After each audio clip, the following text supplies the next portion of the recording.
চাঁদের বাড়ি গিয়ে এরকম ভাবে টিস্যু সব শেষ করে দিল আমার বন্ধু। হ্যালো গাইস, সোদা মালঞ্চের থেকে আমরা ফাইনালি চলে এসেছি চাঁদের বাড়ি। আর এখানে সবাই আসেনি, আমরা এসেছি মাত্র 6 জন। আর সেই জন্য আমরা 6 জনা ফাইনালি প্রবেশ করে দিয়েছি চাঁদের বাড়ি। আর এই চাঁদের বাড়ির রেস্টুরেন্ট হচ্ছে সরবের কাছাকাছি বললেই চলে। মালঞ্চের মেন রোড থেকে যেটা মঠ বাড়ি আসতে হয় যেই রাস্তাটা, ওই রাস্তা ধরে সিধা আসলেই দেখতে পাবে মেন রোডের ধারেই আছে চাঁদের বাড়িটা। আমরা যে কটা রেস্টুরেন্টে গিয়েছি সবচাইতে আমার কাছে এটাই বেস্ট মনে হচ্ছে। আর এই চাঁদের বাড়ি রেস্টুরেন্টটা বিশাল বড় করে করা আছে। আর এখানে একটা জিনিসই খারাপ, সেটা হচ্ছে যে কটা ফটো তোলার জায়গা আছে লাইট থাকার কারণে একটাও ভালো ফটো উঠবে না। জাস্ট এখানে যেতে পারো ঘোরার জন্য বা টাইম কাটানোর জন্য। অনেক তো নিচেই ঘোরাঘুরি করলাম, উপরে গিয়ে একটু খাওয়া দাওয়া করে নেই। আর তোমরা নিচেও খেতে পারো। উপরে ওঠার কারণ হচ্ছে উপর থেকে কেমন দেখাচ্ছে চাঁদের বাড়িটা, সেই জন্য তোমরাই বলো উপর থেকে কেমন দেখাচ্ছে কমেন্টে। তোমরা তারে বলো, আমি তারে মেনু কার্ড দেখে কিছু অর্ডার দেই। ফাইনালি মোমো অর্ডার করি, কিছুক্ষণ পরে আমাদের টেবিলে দিয়ে যায়। এখন খেয়ে দেখবো মোমোটা কেমন টেস্ট হয়েছে। কিছু না হোক এখানকার মোমোটা খুব টেস্ট ছিল। খুব জোর 2টো করে মোমো খেয়েছে সবাই। আর এখানে যে কটা টিস্যু ছিল কাকু আর তামিন সব শেষ করে দিয়েছে। খাবার চাইতে হাত মুখ বেশি মোছামুছি করেছে।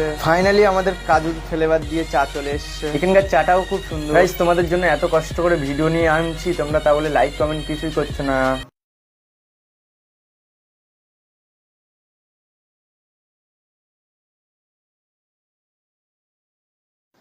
আর আমি তারে চা খাই, তোমরা তারে চ্যানেলটাকে ফলো করো।